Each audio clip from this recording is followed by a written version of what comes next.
ఏమ్మా నీళ్ళు కాగబెట్టావా? నీళ్ళు కాకపెట్టికి హీటర్ చెడిపోయింది. లీటర్ పనిచేయడం లేదా? ఒక ఐడియా. పట్టుదల ఉంటే ఏదైనా సాధించవచ్చు. పట్టుదల మీకుందే? డౌట్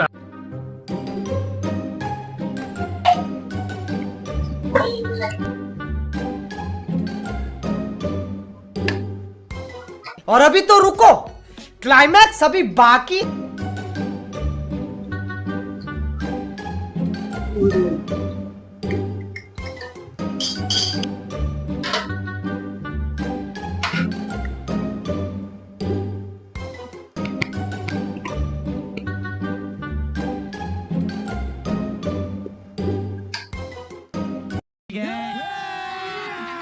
अभी मजा आएगा ना भिड़ो।